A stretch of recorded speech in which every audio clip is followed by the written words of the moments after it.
Spread your toes out evenly into the ground.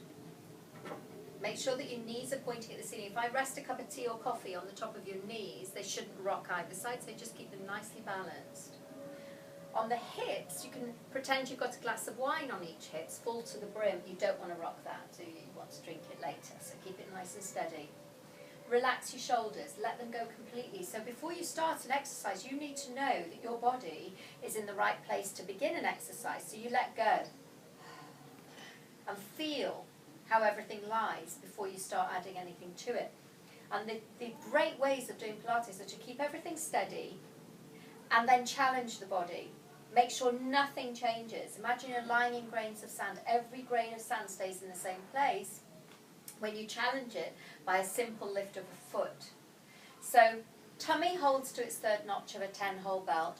Pelvic floor gently holds up towards the third floor of an elevator, no more than that. Nothing should be tensed, everything should be released but stable.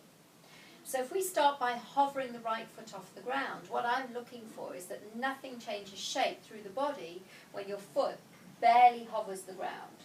So when you're ready, the right foot is going to barely hover the ground. Breathe, relax your shoulders, great work. My cappuccino and my coffee haven't moved. My glasses of wine are stable. The shoulders are relaxed. And you're working pretty hard under your belly. Your centre is absolutely stable. Place the foot very gently down. No rocking on the hips, relaxed in the shoulders. Let's do the other foot. Each side will feel perhaps a little bit different. So you might have to work slightly harder. Relax the shoulders. Relax into the rib stability. Keep my glasses of wine still, and when you're absolutely ready, this foot will lift off the ground. No movement in the body, keep checking it, check your shoulders, check your ribs until the left foot actually does lift. And that's how slow it is at the beginning, because you want to feel huge amounts of work just controlling the centre to hover that foot. It is barely off the ground, but it is off the ground. Johnny's breathing, your tummy is connected, place it gently down again. So to do the double leg 100, it has to start that way. It's a very relaxed leg. It's work through the centre. Let's hover this foot again. Breathe, relax into your stability of the shoulders, keep the rib the same, keep the tummy the same, and hover the foot. It's a progression. It's like dominoes, shoulder blades, ribs. The foot is now off the ground. The leg feels very light. So as it feels that light, you want to then float the leg, bringing the knee gently up over the hip joint. A very light leg to challenge that everything is in exactly the same place. Relax the leg, bring it up, float the leg more. Relax the leg, let it go.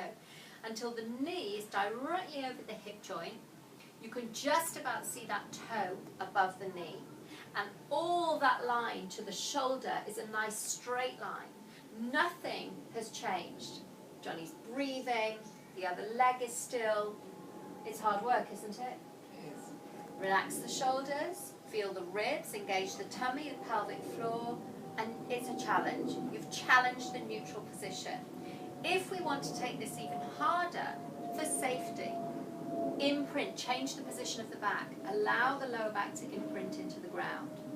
Relax shoulders, feel the ribs, engage the tummy and pelvic floor, safely float the other leg in towards you, into an imprinted lower back position where both toes now are gently above the knees.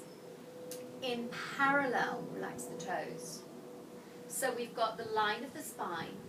We're now imprinting, testing the water. Check the shoulders, soft on the ribs. Feel the grains of sand behind the body. Then we can move it slowly to challenge it even further to our natural curve of the spine. It's a little bit harder. And it stays there like you're resting the legs on a tabletop. They shouldn't feel tense and heavy. They should be relaxed, mid-air, but the ribs are working, the tummy is working. Reach the arms away from you. Reach them from the back of the shoulder blade. They slide towards the hips. And then you go breath in gently, lift the arms. Breath out, lower the arms. The tummy connects, the shoulders are still, the legs are still resting on a tabletop. And that's not easy when you're doing it like this. There is a lot of work. It looks like nothing. There's a lot. If you want to make it harder, You extend the legs away from you very slowly, challenge it, and if it's too much, go back down a level. Straighten behind your knees slowly as the legs go away, straighten them up. What you don't want to feel is that the back lifts. You soften the rib down, straighten those legs up, straighten those legs. Shoulder blades, relax the shoulders, feel the rib, engage under the belly, pelvic floor. Now if it gets too much, you just soften at the knees and you bring it back. Knees apart, feet apart, still back into your parallel. Rest the arms down, hold still. Lower one foot gently down, rest your arms.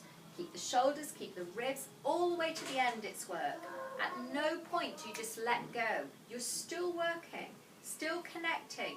Other foot goes down into exactly the same place on the floor. It lands down, shoulders are still, ribs are still, tummy is in, and relax.